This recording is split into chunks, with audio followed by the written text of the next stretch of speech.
بس وہ نور درخت کا ایک شاخ سے دوسری شاخ پر اور دوسری شاخ سے تیسری شاخ پر چلا جاتا تھا۔ غرضیہ کہ جہاں پر حضرت موسیٰ علیہ السلام اپنا عصا رکھ دیتے تھے اس پر آگ نہیں سلگتی تھی۔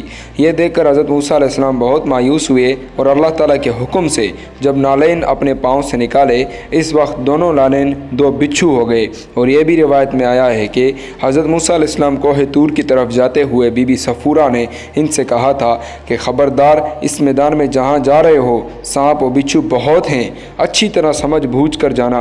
حضرت موسیٰ علیہ السلام بولے میرے پاؤں میں نالین ہے اور میرے ہاتھ میں عصا، پھر مجھ کو کیا ڈر؟ جب حضرت موسیٰ علیہ السلام نے ان مادی طاقتوں پر اعتماد کیا تو وہ خدا کے حکم سے دونوں نالین دو بچھو ہو گئی۔ یہ دیکھ کر حضرت موسیٰ علیہ السلام ڈر گئے اور پھر وہیں آواز غیب سے اللہ رب العالمین کا ارشاد ہے، اے موسیٰ یہ کیا چیز ہے تیرے دانے ہاتھ میں؟ حضرت موسیٰ علیہ السلام بولے یہ میری لاٹھی ہے، اس پر ٹیک لگاتا ہوں اور اس سے پتے بھی جاڑتا ہوں اپنے مویشی یعنی بکریوں کے واسطے، اور بھی اس میں میرے کتنے ہی کام ہیں۔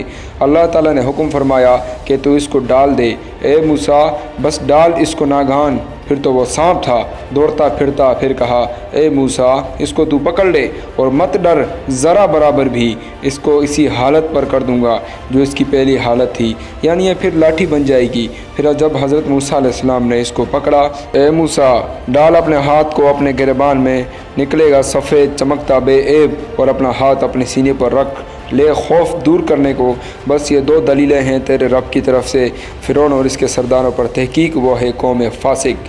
بس حضرت موسیٰ علیہ السلام نے خدا کے حکم سے اپنے گریبان میں ہاتھ ڈالا اور اس میں سے ایک سفید ہتھیلی پر نظر آئی اور مثل آفتاب روشن کے ظاہر ہوا، اور اس کا نام ید بیضا ہے۔ اس کی روشنی سے تمام جہاں روشن ہو جاتا تھا اور اس کا نور آفتاب پر غالب ہو جاتا تھا۔ اللہ تعالیٰ نے دو معجزے موسیٰ علیہ السلام کو دیے تھے، ایک عصا کا جس سے ہزاروں قسم کے معجزے ظاہر ہوئے، اور دوسرا معجزہ ید بیضا تھا، اس معجزے سے عالم روشن ہو جاتا تھا۔ اور انہیں دو معجزوں کو دیکھ کر فرعون تب بھی ایمان نہیں لاتا تھا۔